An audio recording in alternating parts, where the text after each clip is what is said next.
ஒரு வார்த்தை. என்ன வார்த்தை?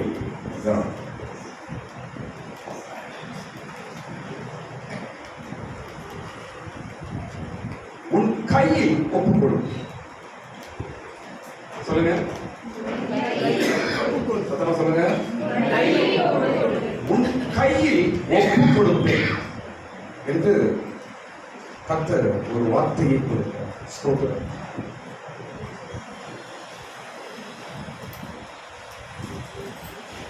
இந்த வார்த்தை யாரிடத்தில் சொல்லப்பட்டது என்று நான் சொல்வதற்கு முன்பாக சில விஷயங்கள் நான் சொல்லுகிறேன். ஸ்தோத்திரம். கடவுளுடைய அநேக சக்தி உள்ள காரியங்கள் செய்கிறார். எல்லாரும் கவனிங்க. இயேசு நம்முடைய வாழ்க்கையிலே பல விசேஷமான காரியங்கள், பல சக்தி உள்ள காரியங்கள் அவர் செய்கிறார். அதுல எந்த சந்தேகமும் இல்லை. அதுல ஒரு விஷயம்தான் நம்முடைய வாழ்க்கையில் தோல்வியை மறுபடியும் வெற்றியாய் மாற்றுகிறார். வெட்கப்பட்ட இடத்தில் மறுபடியும் தலைவர் செய்வார். தோற்று போன விஷயத்துல மறுபடியும் உங்களை ஜெயிக்க வைப்பார். இதுதான் இந்த காலையில் கடவுள் நம்மோடு கூட பேசுற ஒரு சத்தியம். கடவுள் செய்கிற பல காரியங்களில் ஒரு காரியம் உன் தோல்வியை உனக்கு வெற்றியாய் மாற்றிக் கொடுப்பார்.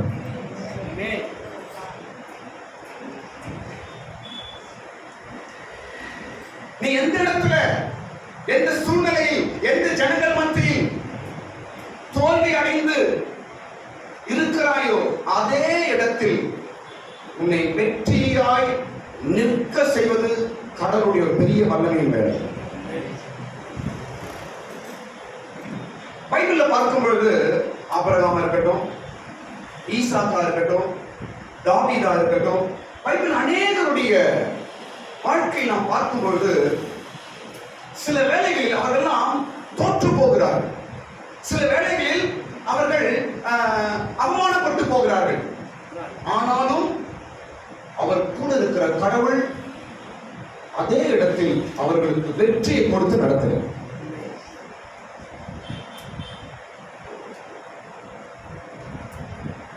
தோல்வி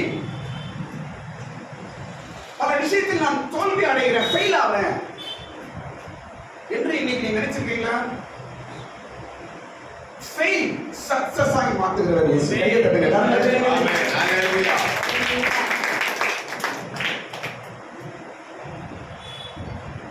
நமக்கு தான் ஃபெயில், இயேசு ஃபெயில் கிடையாது. Jesus never fails. அவர் எப்பவும் ஃபெயில் ஆகிறதே கிடையாது. அவர் உன் வாழ்க்கையில் இருப்பார் என்றால் உன் ஃபெயில் எல்லாம் சக்சஸ் ஆகி மாற்றியே கொடுப்பார். தோல்வியை வெற்றியாய் மாற்றி கொடுக்கிறவர் இயேசு.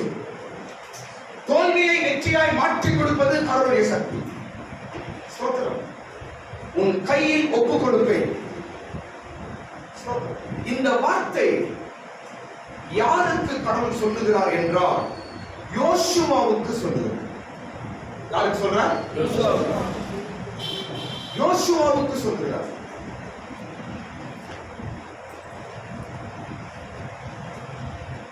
எந்த சூழ்நிலையை சொல்றாருன்னு கவனிங்க. யோசுவா ஒரு சின்ன இடத்துல தோத்துட்டாருங்க. ஒரு சின்ன இடத்துல ஒரு சின்ன ஜனங்க மத்தியில தோத்துட்டார். ஆனால் பெருசா ஃபீல் ஆகிறாரு. நம்மளா இருந்தா சின்ன விஷயம் பெருசா நம்ம பார்ப்போம்.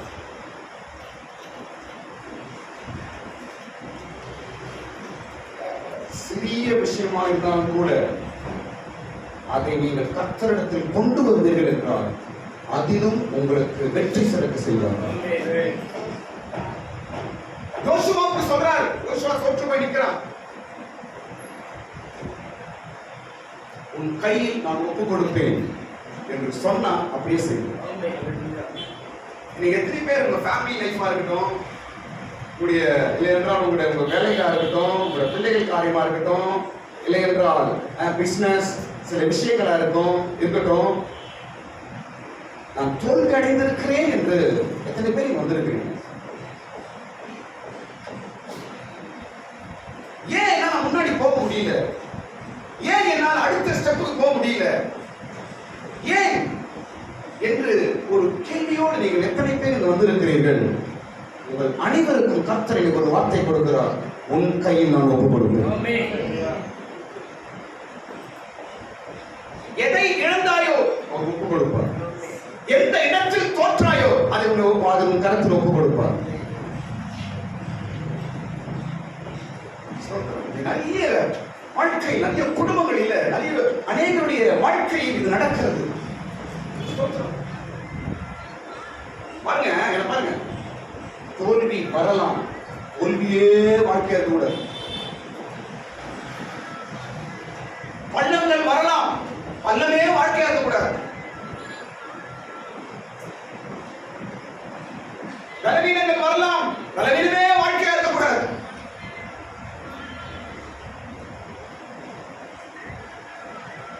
கர்த்தர் நம்மோடு கூட இருப்பார் என்றால் பள்ளங்கள் மேடுகளாய் மாறும்.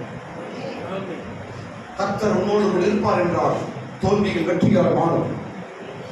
கர்த்தர் உன்னோடு இருப்பார் என்பதை விசுவாசிப்பாய் என்றால் உன் அவமானங்கள் எல்லாம் உனக்கு மிகுந்த கனமாய் மாறும். நிச்சயமாய் நடக்கும். கையை தட்டுங்க, கரங்களை தட்டுங்க. நிச்சயமாய் கர்த்தர் செய்வார். நிச்சயமாய் கர்த்தர் செய்வார். என் வாழ்க்கையில் வெற்றி இல்லையா? என் வாழ்க்கையிலே தோல்விதானா? என் வாழ்க்கையிலே தோல்விதானா? ஒரு சின்ன விஷயம் என்னால செய்ய முடியலையே, ஒரு சின்ன காரியம் என்னால முடியலையே, ஒரு சின்ன ஒரு பிரச்சனை தான் இதனால ஃபேஸ் பண்ண முடியலையே, ஒரு சின்ன காரியம் தான் இதை என்னால தாண்ட முடியலையே, ஒரு சின்ன விஷயம் தான் என் ஃபேமிலியில இதை நான் செய்து முடிக்காமல் போகிறேனே என்ற கலக்கத்தோடு இங்க வந்திருக்கிறாயா? இன்றைக்கு கர்த்தர் உன்னோடு கூட பேசுகிறார்.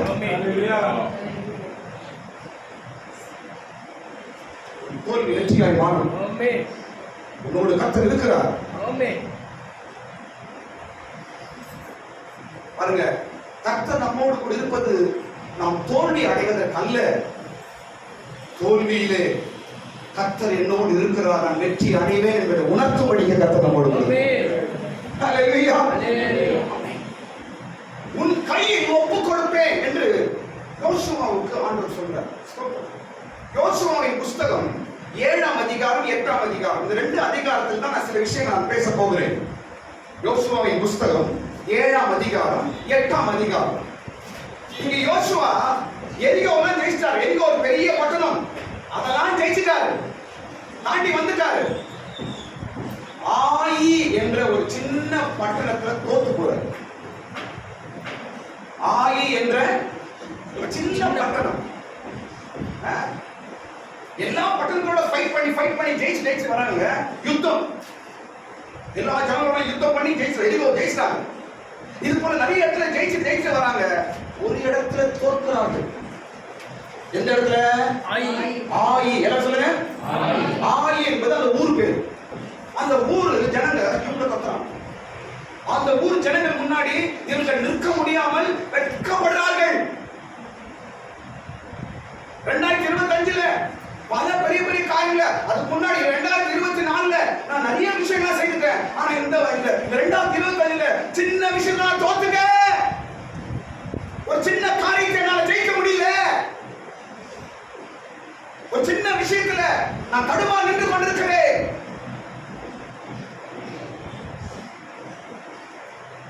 இந்த சின்ன விஷயத்துல ஏதோ ஒரு பாடம் கத்தரோட கத்துற போற ஏதோ ஒரு விஷயம் இருக்கிறது. வாழ்க்கையில சின்ன விஷயம் பெரிய விஷயம் கிடையாது. ஸ்தோத்திரம். சின்னதில் தோற்றாலும் ஜெயிக்க வேண்டும், பெரியவை தோற்றாலும் ஜெயிக்க வேண்டும்.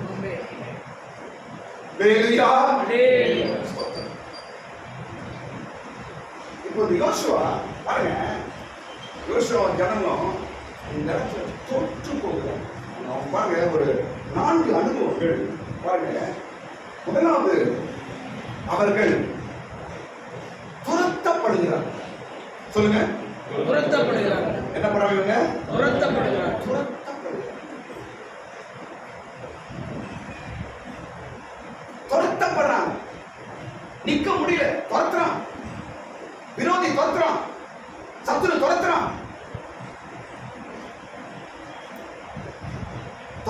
துரத்தப்பட்டு நின்னு ஃபைட் பண்ண வேண்டியவங்க, நின்னு ஃபேஸ் பண்ண வேண்டியவங்க இன்றைக்கு ஓடுகிறாங்க, துரத்தப்படுகிறாங்க.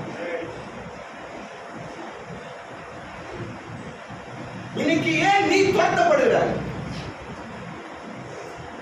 பிரச்சனை துரத்துது, சோதனைகள் துரத்துது, பல தீய சக்திகள் துரத்துது, பல மனுஷர்கள் துரத்துறாங்க.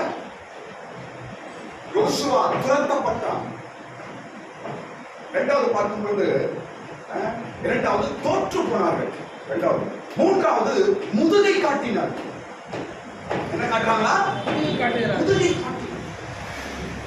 இதெல்லாம் நினைச்சு யோசுவா ரொம்ப துக்கப்படுறாரு. எனக்கு இப்படி ஒரு தோல்வி வந்துச்சே ஆண்டவரே. நான்காவது நிக்க முடியாமல் ஓடுறாங்க, நிக்க முடியல, எங்கேயும் அவங்களால நிக்க முடியவில்லை. முதுகை காட்டினார்கள், தோற்று போனார்கள், அதுக்கப்புறம் துரத்தப்பட்டார்கள். இப்படி இருக்குதுங்க அவங்க சூழ்நிலை, இப்படி இருக்குது அவருடைய நிலவரம். இது அப்படியே கடவுள் தலைகீழ மாற்றுறாரு. அப்படி தலைகீழ மாறுற சிச்சுவேஷன். அப்படியே எந்த இடத்தில் துரத்தப்பட்டு முதுகை காட்டி தோற்று போனார்களோ அதே இடத்தில் யோசுவாவை கர்த்தர் உயர்த்தி நிறுத்துகிறார். அதே இடத்துல, அந்த ஸ்பாட்ல, அதே இடத்துல அந்த தோல்வி அப்படியே ஜெயமாய் மாறும். இதை கர்த்தர் செய்கிறார். நம்முடைய வாழ்க்கையிலும் கூட இன்றைக்கு சொல்லுவது தேவ வார்த்தை அவங்களுக்கு கிடைப்பதா? தோல்வி தோல்வி தோல்வி என்று ஓடிக்கொண்டிருக்கிறாயா? கர்த்தர் உன் வாழ்க்கையில் செய்ய போற காரியத்தை ஒருமுறை நின்றுப்பார். முதுகை காட்டி பிரச்சனை ஃபேஸ் பண்ண முடியல என்று கலங்கி கலங்கி கலங்கி போய் கொண்டிருக்கிறாயா? கர்த்தர் உனக்கு கொடுக்க போகிற ஜெயத்தை நீ பார்க்க போகிற. இப்படியாய் தோற்று தோற்று தோற்று அவங்க சூழ்நிலைகள் அப்படியே கர்த்தரோட ஜெயமாய் மாற்றுகிறார். ஸ்தோத்திரம். சரி, அவர்கள் இங்க யோசுவா ஏன் தோற்று போனான் என்பதை ரெண்டு விஷயம் சொல்லிட்டு நான் அப்புறம் சப்ஜெக்ட் நான் போயிடுறேன். ஏன் தோற்று போனான்? எல்லாத்துக்கும் ஜெயிச்சாச்சு,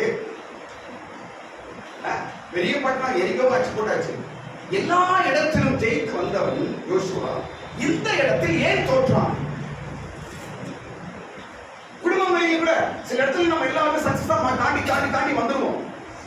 ஆனா சில இடத்துல ஸ்டக் ஆயிடும், சில இடத்துல ஒரு தோல்வி, சில இடத்துல ஒரு அவமானம், சில இடத்துல ஒரு விதமான முன்னேற்றம் இல்லாத அனுபவம்.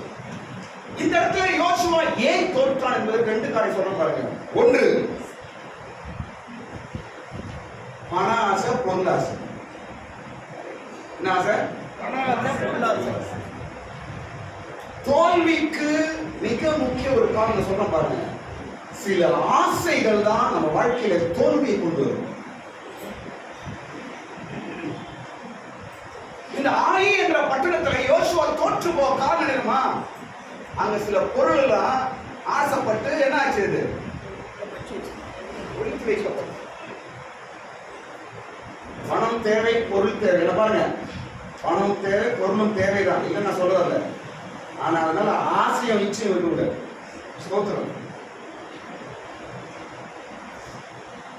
கர்த்தர் கொடுக்கிறார், பணம் கொடுக்கிறார், பொருளெல்லாம் கொடுக்கிறார். சில ஆசையினால் தான் இங்கே யோசுவா தோற்கடிக்கப்படுகிறார். எல்லாம் கட்ட தருவார், ஜெபம் பண்ணி போயிட்டே இருக்க. சிலதான் ரொம்ப ஆசையா அப்படியே பொருள் மேல, பணம் மேல, சில காரியங்கள் மேல ஆசையாயிட்டீங்கன்னா அது அந்த காரியம் நம்முடைய முன்னேற்றத்தை தரும், நமக்கு தோல்வி உண்டாகும். இரண்டாவது காரியம், ஏன் தோற்றார்கள் என்றால், யோசுவா இந்த இடத்துல ஏன் தோற்றார்கள் என்றால், இரண்டாவது விஷயம் கவனிங்க, அலட்சியம். சொல்லுங்க, அலட்சியம். என்ன சொல்றாங்க தெரியுமா? அது ஒரு சின்ன பட்டணம்ப்பா, அடிச்சு போட்டு வந்துடலாம்ப்பா அப்படின்னு போறாங்க. அது ஒரு சின்ன பட்டணம், கொஞ்சம் பேர் தான், நம்ம அடிச்சிடலாம் அப்படின்னு ஒரு அலட்சியத்தோடு போகிறார்கள். 7ஆம் அதிகாரத்தில் படிக்கிறோம். அலட்சியம். ஸ்தோத்திரம். அவங்க கொஞ்சம் ஜனம் தான். 3ஆம் வசனம் வீட்டில் படிச்சு பாருங்க. 7:3 யோசுவா. அலட்சியத்தினாலே ஒரு தோல்வி உண்டாகிறது. வாழ்க்கையிலே அலட்சியம், நெக்லெக்ட் பண்றது, அசால்ட்டா நினைக்கிறது எந்த விஷயத்திலும் உங்களுக்கு தோல்வி கொடுக்கும். ஆவிக்குரிய வாழ்க்கையா இருக்கட்டும், ஜபமா இருக்கட்டும், சர்ச்சுக்கு வரதா இருக்கட்டும், குடும்ப ஜபமா இருக்கட்டும், பைபிள் ரீடிங்கா இருக்கட்டும், ஃபேமிலி பிரேயர், இல்ல உங்க பிசினஸ், உங்க வேலை, உங்களுடைய குடும்பங்கள், உங்களுடைய பிள்ளைகளை குறித்து எதுல நீங்க ஒரு துளி கூட அலட்சியம் காட்டக்கூடாது. அலட்சியம் இருக்கிற இடம் தோல்வி உண்டாகும். சின்ன இடத்துல தோத்துறாங்க, அதான் யோசுவாவுக்கு பெரிய அவமானம் போச்சு. சின்ன விஷயத்துல அவமானம் உண்டாயிடுச்சு, சின்ன விஷயத்தை தோத்துட்டாங்க. கடவுள் அப்படிதான் பண்ணுவாரு. ஸ்தோத்திரம். நமக்கு பாடம் கற்றுக் கொடுக்கும்படிக்கு சின்ன இடத்துல கர்த்தர் நம்மை தோல்வி உண்டாகும்படி செய்வார். இந்த ரெண்டு காரியத்தினால அங்க அவர்களுக்கு தோல்வி உண்டாயிற்று. ஒன்று ஆசை, இரண்டாவது அலட்சியம். ஸ்தோத்திரம். ஒரு நாட்களில் ரெண்டு விஷயத்துல கொஞ்சம் நம்ம ஜாக்கிரதையா இருப்போம். கர்த்தர் நம்மோடு கூட இந்த வெற்றியை நிச்சயமாய் கொடுப்பார் நமக்கு. ஸ்தோத்திரம்.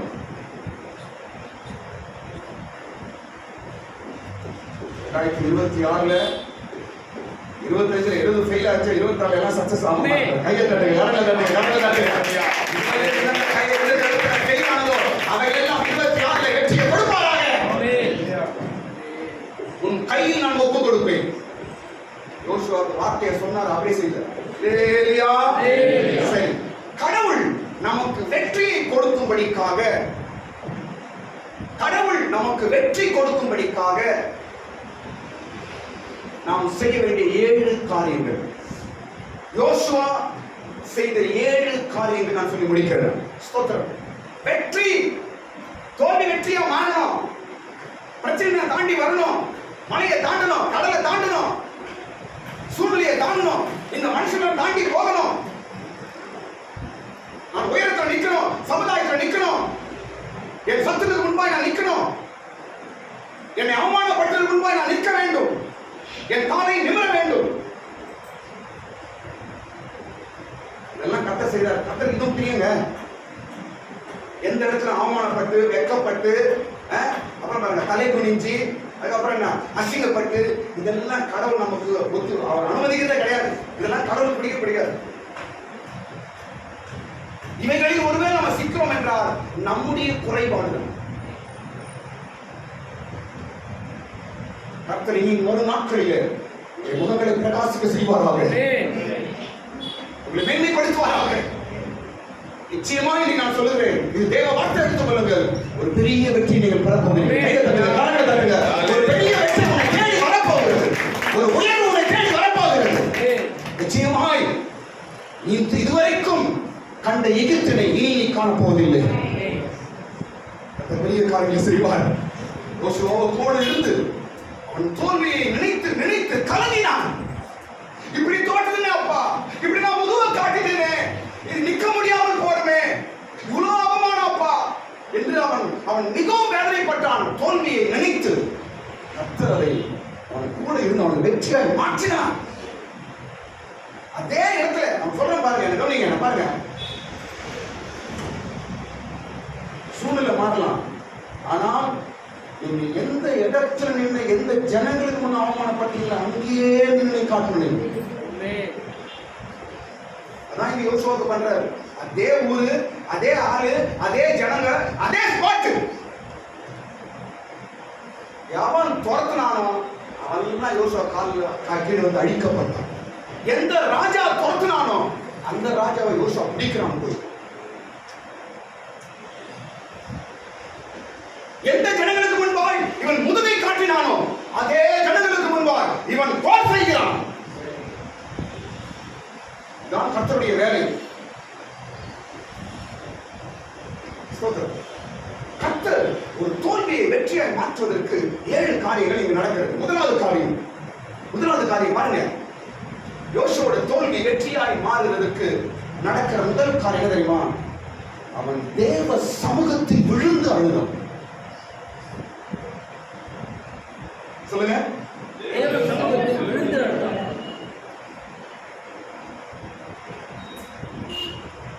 இன்னைக்கு என்ன பாருங்க, ஏதாவது ஒரு விஷயமா இருக்கட்டும், மனுஷங்களா இருக்கட்டும், ஒரு பிரச்சனையா தோல்வினா உடனே நம்ம புத்தி என்ன ஆகுதுமா, தந்திரமா யோசிக்க சொல்லுது, தந்திரமா யோசிக்க சொல்லுது, கோவப்பட சொல்லுது, சண்டை போட சொல்லுது, ஏமாத்த சொல்லுது, ஏதாவது பண்ண சொல்லுது. ஆனால் அவைகள் எல்லாம் நமக்கு வெற்றியை கொடுக்கவே கொடுக்காது. ஒரு இடத்துல அவமானப்பட்டீங்களா, அவமானம் உண்டாயிடுச்சா, அதை அப்படியே கடவுளுக்கு ஒப்புக்கொடுங்க. கர்த்தர் தான் அதை மாற்ற முடியும். நீங்க நினைத்தாலும் முடியாது. நம்ம புத்தி சொல்லும், பண்ணிட்டாங்க நீ திட்டு, உன்னுடைய பண்ணிட்டாங்க கோபம் பண்ணு, நீ அப்படி பண்ணிட்டாங்க அவங்க என்ன பண்ணிட்டாங்க, நீ வாய்க்கு வந்த மாதிரி திட்டு.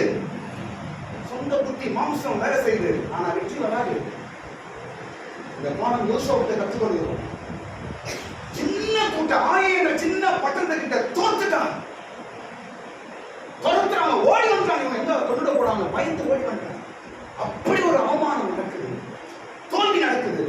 உடனே அவன் என்ன செய்தான் தெரியுமா, என்ன செய்யறான் தெரியுமா, ஓடி வந்து ஆண்டவருடைய பாதத்தில் விழுகிறான். வசனம் படிங்க, 6ஆம் வசனம். அப்பொழுது யோசுவா தன் வஸ்திரங்களை கிழித்துக் கொண்டு அவனும் இஸ்ரவேலின் மூப்பரும் சாயங்காலம் மட்டும் கர்த்தரின் பெட்டிக்கு முன்பாக தரையிலே முகம் குப்புற விழுந்து யார்கிட்ட வந்து விழுறாங்க? தேவனிடத்தில் வந்து விழுகிறான். ஒரே வார்த்தை சொல்றோம் பாருங்க, வெற்றி வேண்டுமா, உயர்வு வேண்டுமா, மாற்றம் வேண்டுமா, ஜெயம் வேண்டுமா, முதல் வழி கடவுளுடைய காலில் வந்து விழுந்து, வேற வழியே கிடையாது. நான் தோற்றுட்டேன், நான் தோற்றுவிட்டேன், நான் அவமானத்தை அனுபவிச்சிட்டேன், நீதான் எனக்கு கதி, நீதான் என்று அவருடைய பாதத்துல வந்து நீங்க விழுந்து பாருங்க. கர்த்தருடைய உயர்வை நீங்க நினைச்சு கூட பாருங்க, அப்படி உயர்த்துவாரு. தாவீதுக்கு நடக்கிறது, யோசுவாவுக்கு நடக்கிறது. இந்த ஒரு பழக்கம் நமக்கு வேணுங்க. நான் சொல்ல பாருங்க, தேவ சமூகத்தில் விழுந்து ஜெபிக்கிறவன் ஒருபோதும் அவன் வாழ்க்கையை தோல்வி மேற்கொள்வதில்லை. அவன் எப்போதும் ஜெயிக்கிறவனாக மாறும். ஜெபம் ஜெயத்தை கொடுக்கும், ஜெபம் உயரத்தை கொடுக்கும், ஜெபம் பலத்தை கொடுக்கும், ஜெபம் சாதிக்க செய்யும். யோசுவாவின் வெற்றிக்கு காரணம் ஓடி வந்து எங்க வந்துட்டாங்க, நீங்க தான்ப்பா அன்றுவரே, நீதான் ஆண்டவரே, நீதான் எனக்கு பா. ஒரு 2 நாள் நீங்க தேவ சமூகத்துல வந்து ஜெபத்துல வந்து இருந்து பாருங்க, அதே இடத்துல கர்த்தர் தலைமை வந்து இருக்கும். நீங்க எங்கெங்கயோ போறோம், கடவுளுடைய காலில் விழுத்தை விட்டு எங்கெங்கயோ போறோம், கடவுள்கிட்ட வர்றதை விட்டு நம்ம எங்கெங்கயோ போகிறோம், வேற எதோ யோசிக்கிறோம். அதெல்லாம் வெற்றி கொடுக்காது. இரண்டாவது காரியம், ஒரு தோல்வி வெற்றியாய் மாறுவதற்கு நடக்கிற இரண்டாவது காரியம் பாருங்க. இரண்டாவது காரியம், நம்முடைய குறைகளை நாம் ஆராய வேண்டும். என்ன செய்யணுமா? நம்முடைய குறைகளை நாம் ஆராயவை. தேவனுக்கு ஒரு 6 காரியம் சொல்றார். கடவுள் ஒரு 6 காரியம் சொல்றாரு. நீங்க பாருங்க,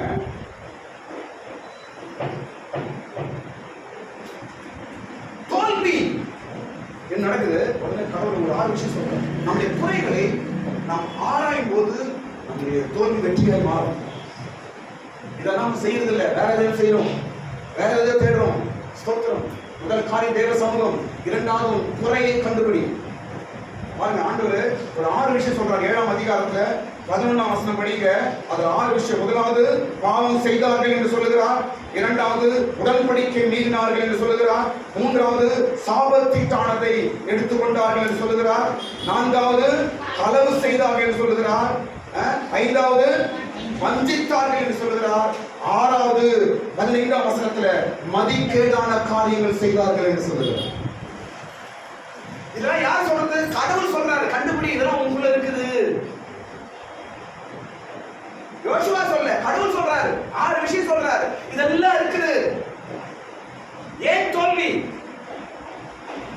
இந்த 6 விஷயம் கண்டுபிடிங்க.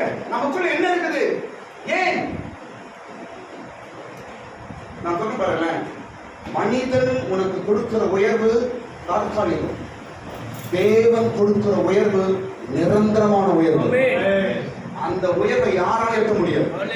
கர்த்தர் கடவுள் உன்னை உயர்த்தி வச்சுட்டாருன்னா ஒருத்தனும் உன்னை தொட முடியாது.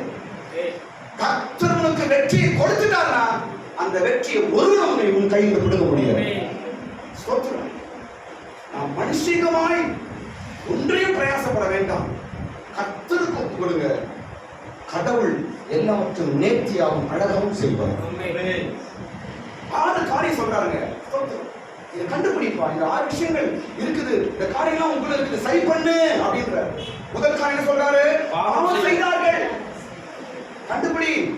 உனக்குள்ள ஆண்டவரே இருக்கிற பாவங்கள் ஏதாவது இருக்குதா? ஸ்தோத்திரம். நிச்சயமா ஒரு மாற்றம் வரப்போகிறது. நிச்சயமா உனக்கு வெற்றி வரப்போகிறது. ஸ்தோத்திரம். இதுவரைக்கும் இருந்த தோல்வி கர்த்தர் உனக்கு வெற்றியாய் மாற்றப் போகிறார். ஸ்தோத்திரம். பாவம் இருக்குன்னு சொல்றாரு. 2வது சொல்றாரு, உடன்படிக்கையை மீறினார்கள். உடன்படிக்கையை மீறினார்கள் அப்படின்னா கடவுள் சொல்ல கேட்கல, கடவுள் பேச்சை கேட்கல, கடவுளுடைய வார்த்தையை கேட்காம மீறினாங்க. அதனால தோல்வி, தோத்து போறோம். அவமானம், பிரச்சனை, மாற மாட்டது. 3வது சொல்றாரு, சாபத்தீட்டானதை எடுத்துக்கொண்டார். சாபத்தீட்டானதை எடுத்துக்கொண்டார். கடவுளுக்கு இஷ்டமில்லாத காரியம். 4வது களவு செய்தார். திருடுறாங்க. களவுனாங்க திருடு. உலகத்துல எதுவும் திருட மாட்டோம், ஆனா கடவுளுடைய காரியத்தை திருடிடும். அதான் களவு. கடவுளுடைய நேரத்தை ஜெபம் பண்றது, ஜெபிக்கிற நேரத்தை ஜெபம் பண்றது இல்ல, சர்ச்சுக்கு வராது சர்ச்சுக்கு வர்றது இல்ல, பைபிள் படிக்கிற நேரத்தை பைபிள் படிக்கிறது இல்ல, கடவுளுடைய காரியத்தை திருடுறது. இதான் களவு. ஞாயிற்றுக்கிழமை தேவனுடைய நாள், இதை திருடாத. அதிகாலை ஜெபிக்க வேண்டிய நேரம், திருடாத. இது வேதம் படிக்கிற நேரம், திருடாத. களவு செய்தார்கள். அப்புறம் என்ன நடந்தது? ஏமாத்து. இதெல்லாம் உள்ள இருக்குது என்று கடவுள் சொல்றார். 6வது காரியம் பாருங்க, என்ன சொல்றாரு? மதிக்கேடான காரியம். மதிக்கேடு என்ன? அறிவு கெட்டதனம். புத்தி இல்லாமல் செய்கிறார்கள். இதனை சரிப்படுத்து என்ற 6 காரியத்தை கண்டுபிடிக்கும்படி கர்த்தர் சொல்றார். ஆராய்ந்து பாருங்க. இந்த 6 காரியம் நமக்குள்ள ஏதாவது ஒன்றாக இருக்கிறா? இந்த 6 காரியங்கள் எப்படி இருக்கிறது உங்களுக்குள்ள நீங்க கண்டுபிடிங்க. கர்த்தர் நிச்சயமா உன் தோல்வி வெற்றியாய் மாற்றுவார். 3வது காரியம் பாருங்க. 3வது காரியம், ஒரு தோல்வியை வெற்றியாய் மாற்றுவதற்கு கடவுள் செய்யற 3வது காரியம் பாருங்க. ஸ்தோத்திரம். 8ஆம் அதிகாரம் 14ஆம் வசனத்துல, 7ஆம் அதிகாரம் 14ஆம் வசனத்துல பாருங்க. வம்சம் வம்சமாய், கோத்திரம் கோத்திரமாய், குடும்பம் குடும்பமாய், பெயர் பெயராய் அப்படின்னு பிரிக்கிறார். அப்படி 7ஆம் அதிகாரம் 14ஆம் வசனம். கோத்திரம், வம்சம், குடும்பம், பெயர். கோத்திரம் வம்சம் விட்டுருங்க. குடும்பம் குடும்பமாய் வந்தார்கள். குடும்பம் குடும்பமாய் வரார்கள். குடும்பம் குடும்பமாய் வருகிறார்கள். எங்க வர்றாங்க? தேவ சமூகத்துக்கு வருகிறார்கள். 3வது காரியம், குடும்பமாய் தேவ சமூகத்துக்கு வரும்பொழுது உங்களுடைய பிரச்சனைகள் தான் மாறும். குடும்பமாய் தேவனை தேடும் பொழுது உங்களுடைய தோல்வி வெற்றியாய் மாறும். குடும்பமாய் வரணுமா? குடும்பமா வாங்க, பேர் பேராய் வாங்க. முடிந்த வரைக்கும் குடும்பமாய் தேவனை தேடும்போது உங்க பிரச்சனை நசிக்க சால்வாங்க.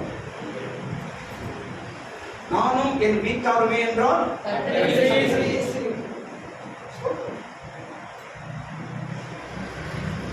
அப்பா அம்மா விட்டு பிள்ளைங்க மாத்திரம் வருது, பிள்ளைகளை விட்டு அப்பா அம்மா மாத்திரம் வருது. எப்படி ப்ராப்ளம் சால்வ் ஆகும்? குடும்பமாய் அப்ப குடும்பமாய் நாம் தேவ சமூகத்துக்கு வரும்போது நம்முடைய வெற்றியை கடவுள் ஜெயமாய் மாற்றுகிறார். அடுத்த காரியம் நான்காவது காரியம் பாருங்க, நான்காவது காரியம் 7ஆம் அதிகாரம் 20ஆம் வசனத்தில் நான்காவது காரியம், நம்முடைய பாவங்கள் அறிக்கை செய்ய வேண்டும். நம்முடைய காரியங்கள் என்ன செய்யப்பட வேண்டுமா? அறிக்கை. அறிக்கை எப்படிங்க? அறிக்கை என்னங்க? அறிக்கை என்ன? பாவத்தை கடவுளிடத்துல வாய் திறந்து சொல்லணும். மனுஷங்கிட்ட நான் யார்கிட்ட சொல்லணும்? கடவுளிடத்தில் வாயை திறந்து உன் குறைகள் பாவங்களை சொல்ல வேண்டும். அறிக்கை செய்கிறார். இந்த வசனம் 7ஆம் அதிகாரம் 20ஆம் வசனத்தில் அதை நாம் பார்க்கிறோம். அறிக்கை செய்தார்கள். அறிக்கை செய்யப்பா. இதெல்லாம் நடந்து முடியுது. அப்படியே கடவுள் தலைக்கிற மாத்திட்டாருங்க. எங்க தோத்து போய் எந்த ஜனங்க முன்னாடி தோத்து போனாங்களோ அதே இடத்துல இவங்க அப்படியே ஜெயிக்க வச்சிருக்காங்க. நினைச்சு கூட பார்க்க மாட்டாங்க. பாருங்க, அங்க ஒரு இன்சிடென்ட் நடக்குது, கவனிங்க. ஃபர்ஸ்ட் வாட்டி தோத்துட்டாங்க, ஓகேவா? ரெண்டாவது வாட்டி கடவுள் அதே மாதிரி போங்கன்னு சொல்றாரு. மறுபடியும் அந்த பட்டத்துக்கிட்ட ஃபைட் பண்றதுக்கு போங்க என்று சொல்றாரு. இவங்க போகும்போது கடவுள் சொல்லி கொடுக்குறாரு, அவங்க துரத்துவாங்க, நீங்க ஓடுற மாதிரி ஓடுங்க. கடவுள் சொல்லி கொடுக்குறாரு. மறுபடியும் போகும்போது அவங்க என்ன செய்வாங்க? உங்களை கொல்லும்படிக்கு துரத்துவாங்க. நீ என்ன பண்ணுங்க? ஓடுற மாதிரி ஓடுங்க, மீதி நான் பார்த்துக்கிறேன். ஓடுற மாதிரி ஓடுங்க, மீதி நான் பார்த்துக்கிறேன். அதே மாதிரி போனாங்க. அவங்க மறுபடியும் வந்துட்டாங்க. ஒரு வாட்டி தான் துரத்துனேன், இன்னும் இவனுக்கு புத்தி வரலையே. புத்தி கட்டமா இன்னும் புத்தி வரலையே. இந்த வாட்டி பாரு என்ன பண்றேன்ட்டு எல்லாரும் தோத்து வந்துச்சு. எல்லாம் தோத்துக்கு அப்படியே ஓடினாங்க. இவங்க ஓடுற மாதிரி ஓடினாங்க, தோத்துனே போனாங்க. திரும்பி பார்த்தா அவங்க பட்டணம், வீடு, வாசல் எல்லாம் எரிஞ்சு போச்சு. கர்த்தர் யுத்தம் பண்ணி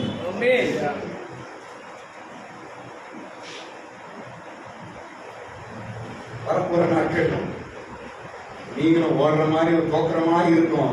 ஆனா ஜெயம் வரும் பாருங்க. நீ தோக்குற மாதிரி இருக்கும்.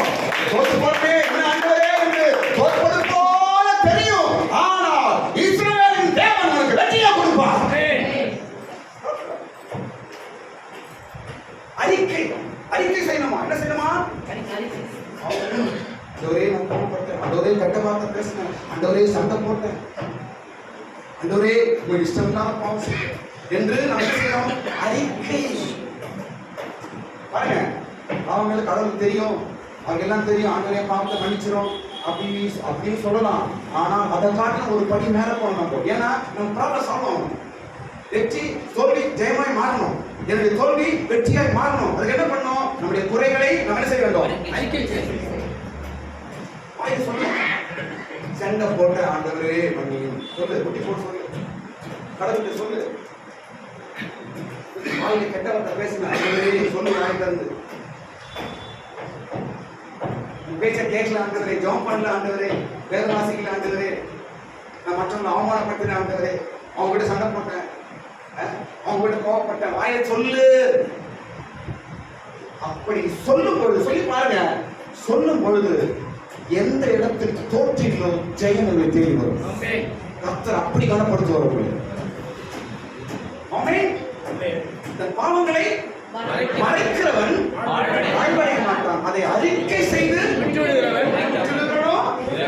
கர்த்தரிடத்தில் இரக்கம் பெறுவான். இரக்கம் என்ன செய்யும்? ஒரு மனிதனை உயர்த்தும். இரக்கம் என்ன செய்யும்? ஒரு மனிதனை மேன்மைப்படுத்தும். நீ எத்தனை வரைக்கும் உங்க குறை பாவம் எல்லாம் மறைச்சு மறைச்சு மறைச்சு மறைச்சு வைக்கிறீங்களோ அது வரைக்கும் வாழ்க்கையில சக்சஸ் பார்க்க முடியாது. வாழ்க்கையில சக்சஸ் வராது. கர்த்தர் கொடுக்க முடியாது. தோல்வி தோல்வி தோல்வியா தான் இருக்கும். பின்னாடி முதுகு காட்டி ஓடுறவங்க தான் இருக்கணும். ஏன்னா உள்ள இருக்கிற பாவங்கள் வெளியே வரல, உள்ள இருக்கிற குறைகள் வெளியே வரல. யோசுவா இடத்துல அந்த பாவங்கள் அறிக்கை செய்த பிற்பாடுதான் பெரிய வெற்றி வருது. ஸ்தோத்திரம். நான் சொல்றேன் பாருங்க, 2025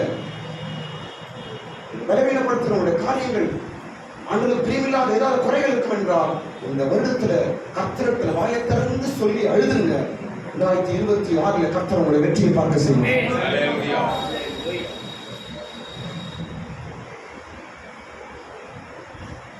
அதே இடத்துல இருந்து சாதிக்காது. பிள்ளைங்களாகட்டும் நீங்களாகட்டும் கர்த்தர் செய்வார். ஸ்தோத்திரம். அடுத்த காரியம், எத்தனாவது காரியம் சொல்ல இப்போ? ஐந்தாவது காரியமா? ஐந்தாவது காரியம், தோல்வி வெற்றியாய் மாறுவதற்கு கர்த்தர் செய்த ஐந்தாவது காரியம் என்ன தெரியுமா? இங்க யோசுவா செய்த ஐந்தாவது காரியம் பாருங்க, அதிகாலை எழுந்து. ரெண்டு இடத்துல படிக்கும். 7ஆம் அதிகாரம் 10ஆம் வசனம், 7ஆம் அதிகாரம் 10ஆம் வசனமும், அதுக்கப்புறம் 8, 10, 14. என்ன செய்றாங்க இங்க? யோசுவா எல்லாரும் என்ன செய்றாங்க? என்ன செய்றாங்க சொல்லுங்க. நீங்க எச்சதா கால அப்பதான் வாயில வரும். தூங்குறதுனா வாயில வர மாட்டேங்குது. அதிகாலைன்ற பேரை வந்து அதிகாலை அப்படி என்னங்க? வெக்கமா இல்லையா? அதிகாலை எழுந்து. யோசுவா அதிகாலை எழுந்து. ரெண்டு இடத்துல அந்த ரெண்டு சொல்லப்படுது பாருங்க. 10ஆம் வசனம் சொல்லப்படுது, 14ஆம் வசனம் சொல்லப்படுது. ஸ்தோத்திரம். அதிகாலை எழுந்து. வாழ்க்கையில நீ வெற்றி அடையணும்னா காலையில கடலை தேடலாம். அதிகாலை என்பது உன் வாழ்க்கையில் வெற்றி கொடுக்கும். இல்லைன்னா அவள்தான் அப்படி கீழே தான் போய் ஸ்தோத்திரம். அதிகாலை எழுப்பி தேவனை தேடும் பொழுது கர்த்தர் நம்முடைய எல்லா தோல்விகளையும் வெற்றியாக மாற்றுகிறார். ஸ்தோத்திரம். அதிகாலை எழுப்புகிறார். ஸ்தோத்திரம். பாருங்க, யோபோட வாழ்க்கையில அந்த தோல்வி அப்படியே வெற்றியாய் மாற காரணம் அதிகாலை. நான் சொல்ற பாருங்க, வாழ்க்கையில சாதிக்கணும்னா கொஞ்சம் அதிகாலை எழுந்து நில்லுங்க. சும்மாவே வந்துருமா எல்லாமே? ஆமா பாஸ்டர், நான் அதிகாலை எழுப்பி கர்த்தரை தேடுவேன் பாஸ்டர். கரெக்டா அதிகாலை 7:30 மணிக்கு வச்சு பாஸ்டர். எதிரி சொல்றது அதிகாலை ஜெபிக்கிறேன் பாஸ்டர் 7:45, 8 மணி.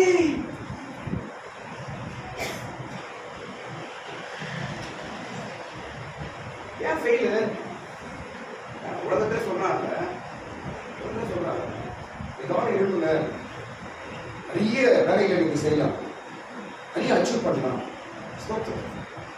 அதிகாலை ஏன் அதிகாலை வேலை சொல்றேன்னா கவனிங்க, அதிகாலை ஜெபம் பண்ணும்போது, அதிகாலை தேவனை தேடும்போது நம்முடைய மனது தேவனோடு கனெக்ட் ஆகும். நம்முடைய மனது, நம்முடைய மூளை, பிரெயின் இதெல்லாம் தேவனோடு கனெக்ட் ஆகும். நல்ல ஆலோசனைகள் கிடைக்கும், தேவ சத்தம் கேட்கும். தெரியுமா? அன்னைக்கு தேவையான வசனம் கர்த்தர் கொடுப்பார். ரொம்ப நேரம் கூட வாங்க, ஒரு 1/2 மணி நேரம் சர்ச்சை நடக்குது, கான்ஃபரன்ஸ் போய் அதிகாலை ஜெபம் நடக்குது. ஆள் குறைஞ்சிச்சு, 1 வருஷம் மேல நடந்துடுச்சு, அதுக்கப்புறம் குறைஞ்சிச்சு. அதிகாலை ஜெபம் நடக்குது. கிறிஸ்தவருடைய வெற்றி அதிகாலை ஜெபம் தான். நல்லா புரியுது. வெற்றி வேணுமா? தோல்வியை தாண்டணும், என் தோல்வியின் வெற்றியாக மாறணும், என் சூழ்நிலையை நான் கடந்து போகணும், என் நிலவரம் மாறணும் என்று நினைப்பீர்கள் என்றால் அதிகாலை முற்றில் நில்லுங்க, வாழ்நாள் நில்லுங்க. ஸ்தோத்திரம். கர்த்தர் எப்படி வெற்றி கொடுக்க போயிட்டாரு? அந்த பெரிய காரியங்களை செய்வார். அடுத்த காரியம், 6வது காரியம் போயிடும். 6வது காரியம், தோல்வியை வெற்றியாய் மாறுவதற்கு இங்கே யோசுவா செய்யப்பட்ட 6வது காரியம் என்ன தெரியுமா? கவனிங்க, என்னவென்றால் அந்த பட்டணத்துக்கு நேராய் உன் ஈட்டியை என்ன செய்? ஈட்டியை நீட்டு. எந்த பட்டணம்? ஆயி பட்டணம். எங்க தோத்தியோ அதுக்கு நேரம் என்னத்தை நீட்டணும்? ஈட்டியை நீட்டு. 8ஆம் அதிகாரம் 18ஆம் வசனம். சீக்கிரம் படிங்க அந்த வசனம். அப்பொழுது கர்த்தர் யோசுவாவை நோக்கி, உன் கையில் இருக்கிற ஈட்டியை ஆயுக்கு நேராக நீட்டு. போதும். ஸ்தோத்திரம். எந்த பட்டணம் எங்க நீ தோத்தையோ, எங்க நீ தோற்று போனாயோ, எந்த சூழ்நிலை நீ தோற்று போனாயோ, எந்த இடத்துல அவமானப்பட்டாயோ, அந்த இடத்துக்கு நேராய் உன் கையில் இருக்கும் ஈட்டியை என்ன செய்ய? நீட்டு. நீட்டு. நீட்டா கர்த்தர் ஒப்பு கொடுத்துட்டார். இது ஒரு வழி, அவன் வெற்றியின் வழி. ஸ்தோத்திரம். எந்த இடத்துல தோத்தானா அந்த இடத்துல கர்த்தர் உயர்த்தி வச்சார். ஈட்டியை நீட்டு. ஸ்தோத்திரம். அந்த ஈட்டியை நான் பட்டயம் என்று சொல்லுகிறேன். அந்த ஈட்டியை பட்டயம். பட்டயம் என்ன? பட்டயத்துக்கு அர்த்தம் என்ன? வேத வசனம், பைபிள். ஸ்தோத்திரம். எந்த இடத்தில் தோற்றீர்களோ, எந்த இடத்தில் உங்க பிரச்சனையோ, அந்த பிரச்சனைக்கு நேராய் வேத வசனங்களை சொல்லுங்கள். அந்த சூழ்நிலையிலே பட்டயமாகிய ஈட்டியை நீங்கள் நீட்டுங்கள். எந்த பிரச்சனையோ, எந்த கஷ்டமோ, எந்த சூழ்நிலையோ, அந்த இடத்துல நீ ஆண்டவருடைய வார்த்தையை சொல்லு, வெற்றி உண்டாகும். பாருங்க, இதுல இயேசு சொல்றாரு, கவனிங்க. மலையை பார்த்து பேசு. என்ன சொல்றாரு இயேசு? மலையை பார்த்து பேசு அப்படின்றால் தேவ வார்த்தையை பேசு, ஈட்டியை நீட்டு, வெற்றி உண்டாகும். மலையை பார்த்து பேச. மலை என்றால் பிரச்சனைகள், மலை என்றால் நம்முடைய சூழ்நிலைகள், மலை என்றால் நம்முடைய தோல்வி, மலை என்றால் நம்முடைய பலவிதமான சூழ்நிலைகள், கஷ்டங்கள், நம்மை சுற்றி இருக்கிற காரியங்கள். அதை பார்த்து என்ன செய்யணுமா? ஈட்டியை நீட்டு, பேசு. ஈட்டி உன் கையில கொடுத்து, உன் கையில இருக்கிற பைபிள் தாங்க ஈட்டி. ஆமென். எல்லாரும் ஒரு முறை பைபிள் வாங்க வேண்டுங்க. கையில ஈட்டியை மறந்துடாதீங்க. பட்டயம் கையில இருக்குங்க. இதை நீட்டினீங்கன்னா போதுங்க, வெற்றி தான் உங்களுக்கு. அல்லேலூயா. பைபிள் மேல உயர்த்து. எல்லாரும் ஒரு பைபிள் மேல உயர்த்து. ஸ்தோத்திரம். யோசுவா ஈட்டியை நீட்டினது போல இதோ நாங்கள் எங்களுடைய கரத்தில் இருக்கிற பட்டயத்தை இதோ நாங்கள் நீட்டுகிறோம் என்று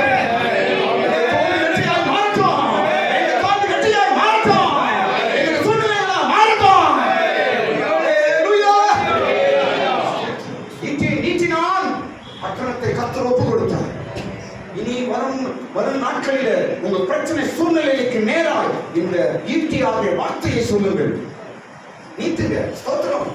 வசனத்தை பேசுங்க. நாட்டில் சூழ்நிலைக்கு நேராய் வசனத்தை பேசு, பிரச்சனைக்கு நேராய் வசனத்தை பேசு. உன்னுடைய எல்லா சூழ்நிலையை பார்த்து வசனம் பேசு. அது மலையா இருக்கட்டும், சமுத்திரமா இருக்கட்டும், பேசு, வசனம் பேசுங்க. ஈட்டியை நீட்டுங்க. கர்த்தர் பார்த்துக் கொள்வாருங்க. ஆமென். பாருங்க, பைபிள் பாருங்க, கவனிங்க. ஒரு இடத்துல மோசேயை கையை உயர்த்த சொல்லுகிறார், அமலேக்கியரிடம் வெற்றி உண்டாகும். ஒரு இடத்துல மோசேயை கோலை நீட்டு என்று சொல்லுகிறார், செங்கடல் இரண்டாம் பிளக்கு. இந்த இடத்துல யோசுவாவை ஈட்டி நீட்டு என்று சொல்லுகிறார், ஆயி பட்டணம் அழிக்கப்படுகிறது. நம்ம சும்மாதான் ஒப்புச்சப்பான நம்ம கர்த்தர் காரியங்களை செய்வார். நீ சும்மா நீட்டு, மீறி கர்த்தர் பார்த்துக் கொள்வார். நீ சும்மா வசனத்தை பேசு, கர்த்தர் பார்த்துக் கொள்வார். நீ தைரியமாய் தேவ வார்த்தையை பேசு, கர்த்தர் வெற்றியை கொடுப்பார். ஸ்தோத்திரம். என்ன பாருங்க, கவனிங்க. தோல்வி நேரத்துல, சூழ்நிலை நேரத்துல அவிசுவாசமான வார்த்தையோ, தோல்வியான வார்த்தையோ, தேவையில்லாத வார்த்தையை பேசக்கூடாது. நீ ஈட்டியை தான் நீட்டணும். அந்த நேரத்துல பயந்து போயிடக்கூடாது, கோபமான வார்த்தை பேசக்கூடாது. ஸ்தோத்திரம். அந்த நேரத்தில் நீ செய்ய வேண்டிய காரியம் என்ன? ஈட்டியை நீட்டு. யோசுவா, உன் கையில் இருக்கிற ஈட்டியை ஆயி பட்டணத்துக்கு நேராக நீட்டு, நான் வெற்றியை கொடுப்பேன். அப்படியே ஈட்டி அப்படி நீட்டலாம். பாருங்க, பட்டணம் அழிந்து போயிட்டு, எரிந்து போயிட்டு. ஸ்தோத்திரம். பாருங்க, ஓடினவன் திரும்பி ஈட்டியை நீட்டினான். ஆயி பண்ணி ஜனங்கள் தோற்றாங்க, இவங்களை கொள்ளுது, ஓடுறாங்க. யோசுவா ஜனங்கள் ஓடுறாங்க, ஓடினே இருக்கிறாங்க. கர்த்தர் சொல்றார், உன் ஈட்டி நீட்டு அப்படின்னா உடனே சொல்றான். ஓடினவன் திரும்பினான், ஓடினவன் நின்றான், ஓடினவன் ஈட்டியை நீட்டினான். கர்த்தர் கிரியை செய்தார், கர்த்தர் யுத்தம் பண்ணினார். நான் சொல்ல பாருங்க, பயந்து அவிசுவாசம் கலங்கி சோர்வு, டவுட், சந்தேகங்கள் இதெல்லாம் ஓடுறது. எவ்வளவு காலம் ஓடுற? நில்லு. எவ்வளவு காலம் பயந்து ஓடுவாய்? எவ்வளவு காலம் கலங்கி நிற்பாய்? எவ்வளவு காலம் சோர்ந்து போவாய்? எவ்வளவு காலம் அவிசுவாசமாய் இருப்பாய்? இன்றைக்கு கர்த்தர் சொல்லுகிறார், ஓடினது போதும், நில், உன் கையில் இருக்க ஈட்டியை நீட்டு. இதுவரைக்கும் பயந்து கலங்கி நின்றது போதும், ஓடினது போதும், பயந்து ஓடினது போதும். நின்று உன் கரத்தில் இருக்க ஈட்டியை நீட்டு, உன் பிரச்சனையை நேரம் நீட்டு. கர்த்தர் வெற்றி தருவார். அல்லேலூயா. கடைசி காரியம் நான் சொல்ல முடிகிறேன். கடைசி காரியம் 8ஆம் அதிகாரம் கடைசி வசனத்துல யோசுவா கற்பனைகளை வாசித்தான். 2 வசனத்தில் இருக்கு. 8ஆம் அதிகாரம் கடைசி 2 வசனத்துல அவன் வாசித்தான். என்ன எழுதப்படுகிறது? அவன் வாசித்தான். என்ன சொல்லுங்க? அப்படி சொல்லுங்க. அவன் வாசித்தான். கற்பனைகளை வாசித்தான். வாசிப்பது நமக்கு வெற்றியை கொடுக்கும். வாசிப்பது நமக்கு வெற்றியை கொடுக்கும். எதை வாசிக்கணும்? அவ்வளவுதான். பைபிள் ரீடிங் சாதாரண நினைக்கிறோம். டைம் கிடைச்சா பைபிள் படிக்கக்கூடாது. அதுக்குன்னு ஒரு நேரத்தை ஒதுக்கி பைபிள் படிக்கணும். வாசித்தோம். வாசிப்பது என்ன? மற்றவர்கள் கேட்கறது போல. அண்ணா வீட்டுல சத்தமா பைபிள் படிங்க. எப்படி மாறுது பாருங்க சூழ்நிலை உங்க வீட்டுல. பைபிளை படிங்க. எத்தனை தோல்விகள் இருந்தாலும் அத்தனை வெற்றியாய் மாறும். எத்தனை சூழ்நிலைகள் உங்களை நெருக்கினாலும் கர்த்தர் உங்களோடு கொண்டு யுத்தம் பண்ணுவார். பைபிள் வாசிங்க, வாசிங்க. யோசுவா வாசித்தான். நல்ல பைபிளை படிங்க, சத்தமா படிங்க. அதுக்கு நேரம் ஒதுக்கி படிங்க. காலையில படிங்க. வீட்டுல சத்தம் கேட்கட்டும். பைபிள் மாட்டு சத்தங்கள் கேட்கணும். ஸ்தோத்திரம். இவை எல்லாம் என்ன செய்கின்றார்? நம்முடைய தோல்வியை வெற்றியாக மாற்றுகிறார். கர்த்தர் 7 காரியங்களை யோசுவா மூலமாக செய்து எந்த பட்டணத்துக்கு முன்னாடி அவன் வெட்கப்பட்டு ஓடினானோ அதே பட்டணத்துக்கு மறுபடியும் கொண்டு வந்து நிறுத்தி அதே இடத்துல வெற்றியை கொடுத்தான நிறுத்தி. இந்த 7 காரியத்தை நீங்கள் ஒருமுறை ஆராய்ந்து பாருங்க, கை கொள்ளுங்கள். வருகிற நாட்களில் கர்த்தர் உங்களுக்கு வெற்றியை கொடுப்பார். எல்லாரும் ஸ்தோத்திரம் பண்ணுவோம். ஹல்லேலூயா.